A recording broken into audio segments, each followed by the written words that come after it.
ઉનાળાની શરૂઆત થતાની સાથે જ શિમલા, મનાલી અને કાશ્મીર જવું કોને ના ગમે? શું તમે પણ ફરવા જવા માંગો છો? તો તમારા ફેવરિટ ડેસ્ટિનેશન પર જવા માટે હોટલ બુકિંગ, ટિકિટ બુકિંગ અને બજેટ જેવા પ્રશ્નો ઉદ્ભવતા હોય છે, ત્યારે હું જાહ્નવી નિમાવત તમારા આ પ્રશ્નોનું સોલ્યુશન લઈને આવી ગઈ છું અબ તકના આ વિશેષ અહેવાલ ટૂર્સ એન્ડ ટ્રાવેલ્સ પર। જીયા હોલિડેના વિસલ લાઠિયાએ જણાવ્યું હતું કે અત્યારે લોકો ઇન્ટરનેશનલ ટૂરમાં બાલી તથા વિયેતનામ જવાનું ખૂબ પસંદ કરી રહ્યા છે। લોકો ઉનાળાના વેકેશનના કારણે ડોમેસ્ટિકમાં ઠંડા પ્રદેશમાં જવાનું પસંદ કરે છે, ત્યારે આવનારા વર્ષોમાં ટ્રાવેલ ક્ષેત્રનું ભવિષ્ય ખૂબ જ સારું છે, જેની પાછળનું સૌથી મોટું કારણ એ છે કે લોકોને હવે ખરીદ શક્તિ વધી છે અને તેઓ હવે ખર્ચ કરતા પણ થયા છે, કારણ કે મધ્યમ વર્ગના લોકો હવે ફ્લાઇટમાં જવાનું પસંદ કરે છે।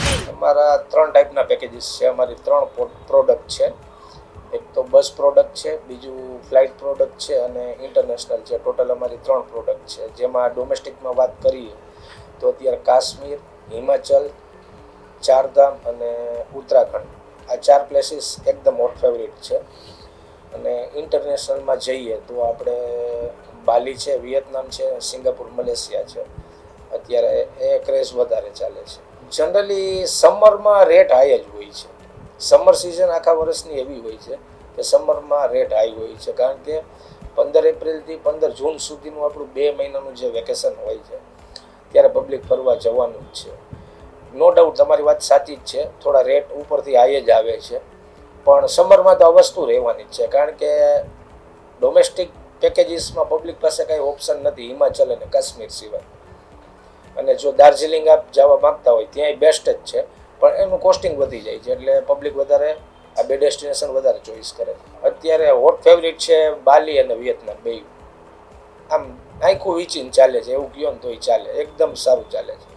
તમારે સિંગાપુર, મલેશિયા ક્રૂઝ છે, પછી વિયેતનામ છે, બાલી છે, દુબઈનો હવે ક્રેઝ થોડો ડાઉન થયો છે, પણ અત્યારે વિયેતનામ, બાલી અને સિંગાપુર, મલેશિયા સારું ચાલે છે। પહેલાં તો તમે ફ્લાઇટની ફ્રિકવન્સી કેવી આપો છો કે જે એમની કનેક્ટિવિટી કઈ ટાઈપની છે એ પહેલાં તો કસ્ટમર ફ્લાઇટની ડિટેલ માંગે છે, અને પ્રીમિયમ ક્લાયન્ટ હોય તો એ એરલાઇન્સ ઉપર પ્રિફર કરે છે। ઇમિરેટ્સ છે, ઇતિહાદ છે, સિંગાપુર એરલાઇન્સ છે, મલેશિયન એરલાઇન્સ છે, આ બધી પ્રીમિયમ ક્લાયન્ટ છે। આ બધી નાની નાની વસ્તુ ધ્યાનમાં રાખે। બીજી વસ્તુ એ કે હોટલ કઈ ટાઈપની તમે પ્રોવાઈડ કરો છો। જનરલી અમે 4 સ્ટાર 5 સ્ટાર સિવાય ઇન્ટરનેશનલમાં આપતા જ નથી।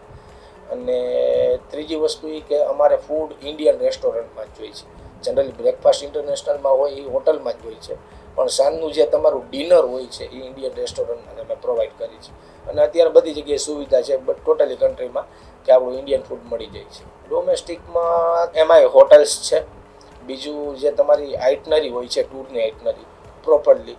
ઇન્ટરનેશનલમાં ખબર જ છે કે આપણને આ દિવસે આ કરવાનું છે, આ દિવસે આ કરવાનું, પણ એકદમ સરળ થઈ શકે એવી આઇટનરી અમે લોકો સજેસ્ટ કરી કે આમ નહીં આમ કરો તો તમારે બેસ્ટ થશે। એક છે વેજ ફૂડ અમે વ્યવસ્થિત પ્રોવાઈડ કરી છે, જેમાં અમારું કિચન ગ્રુપમાં ફૂડ કેટરિંગ સાથે હોય છે, બીજું એક હોટલ સારી હોય છે અને ટૂર મેનેજર સારો હોવો જોઈએ।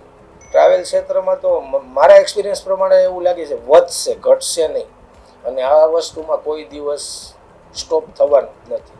દિવસે ને દિવસે પબ્લિક પાસે અત્યારે પૈસો જેમ થતો જાય છે એમ પબ્લિકને ફેસિલિટી જોઈએ જ છે, અને અત્યારે નાનો માણસ પણ હવે ફ્લાઇટમાં જવા માંડ્યો છે, એટલે આ લાઇનમાં તો કોઈ દિવસ મને એવું નથી લાગતું કે સ્ટોપ થાય કે બ્રેકડાઉન આવે। આ કુદરતી વસ્તુ આવે તો વાત અલગ છે, પણ આ લાઇન તો નેવર બીટ જ નહીં કરી શકે કોઈ આ લાઇન।